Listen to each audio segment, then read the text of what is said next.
Can we go back to Leonard Cohen? Yeah. Can we just... the things I feel when I listen to Hallelujah by Leonard Cohen or anything by him, really. But that one... You really want to get into it? Let's go. What does that song mean to you? Is it love? Oh, boy. Well, first of all, it's mystery. Like, it starts off about mystery. So what are you doing? You're doing this alternation between the two chords, so 3 notes at the same time. One is called the tonic, or you have the major and the relative minor, and he's alternating between them. There's only 1 note of difference between those 2 chords. One of them would be feeling sad. One of them would be more joyous, typically described. And so by altering 1 note, it's the minimal amount to take you back and forth between joy and happiness as that's encoded in us. So he starts off with that. I heard there was a scene. David played the Please the Lord, but you don't really care for music, do you? That's really interesting because he's using this technique called bathos, right? So the alternation between the sublime and kind of the guttural or ridiculous or the mundane, right? Mm-hmm. So he's like... but there's a bitterness to it too. Is it just play? Well, the way I hear it, again, a great song allows for different interpretations. You happen to be asking me, so I'm going to impart some stuff that probably isn't in the song, but why it speaks to me, and that's what makes it great. Yeah. The way I hear it is he doesn't believe the audience. You don't really care for music, do you? Then what are you doing listening to this, you stupid idiots? Yeah. Of course you care for music. You're too cool to care. So I see through you and screw you. That's like that's the energy I get out of it. Then he does this weird thing. It goes like this is where he should put the description of where he is in the chord progression, which is the tonic, right? It goes like this. And then he hits the 4th and the 5th, which are the 2 other major elements, the subdominant and the dominant, in functional harmony. So he's describing the chord progression in real time in the lyrics.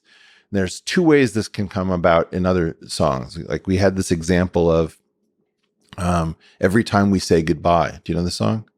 Every time we say goodbye. No, I think it was Cole Porter, maybe, or Gershwin, maybe Porter. I don't know.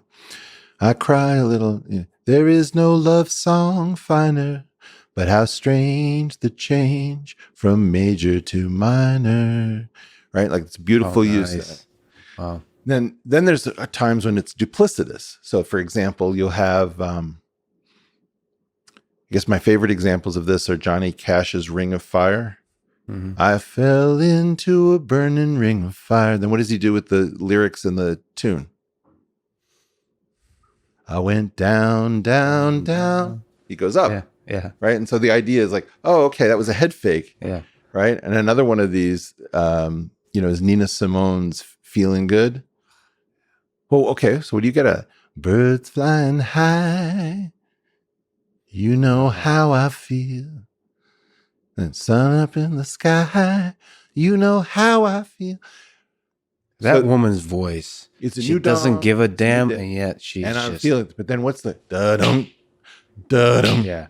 It's like heavy stripping music. It's you're not in a good place. You're probably in some strip club with the last of your money. You're drinking lousy beer, some bad situation. Yeah. And she's feeling good? No, it's funereal. It's oppressive, right? I never thought of that song that way. Wow. Well, you think of it as joyous? Yeah. No. If you think about it, contrast it with Ray Charles, for example. Do you know Lonely Avenue? He goes, well, my room has got 2 windows, but the sunshine never comes through. It's really depressed. It's the same sort of vibe as Nina, but she's claiming that she's in great shape. So she's like a good case of the unreliable narrator. Leonard Cohen, to me, is talking about the unreliable audience that's too cool to be with the performer on stage. There are things that go with the music, like the Cole Porter stuff, that go against, like the Johnny Cash. I think these are the games that musicians play that the rest of us only sort of notice subliminally. Okay? 4th, the 5th. And then he should say something about the relative minor or he's giving you the secret, the baffled king. Completely. In other words, he doesn't know why it works. Yeah. Did Pachelbel know why Pachelbel's canon would work? Yeah. It was a discovery. That's the whole thing. Like some music is discovered and some music is invented. And he's talking about a musical discovery. He's talking about the Pythagorean power of the wave equation, and then superimpose, like, there's two genius intellectual concepts behind music, one of which is the wave equation. Usually we solve it for a one-dimensional medium because we're talking about strings or air columns. Occasionally you're talking about things like handpans or steel drums or metallophones or gamelons, whatever. And those have a wave equation too that's much more chaotic. The other equation is this crazy thing that 2 to the 19/12 is almost exactly equal to 3, which is what gave us even temperament. And so the tension between those two things is, in fact, one of these most beautiful stories. Inside of that system, that formula of the baffled king is a discovery. He's not really composing it. The reason he's baffled, imagine that you took like a little brush and you started brushing off, a pyramid under the sands. You might think that you created the pyramid by your brushing, but in fact, somebody else did it. That's why you're baffled, right? That's beautifully put. You're right. And as creating one of the greatest songs of all time, and as he's doing it, he's baffled.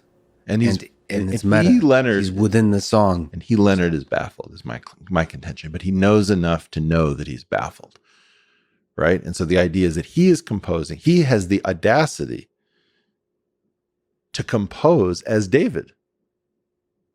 He's echoing David at a minimum.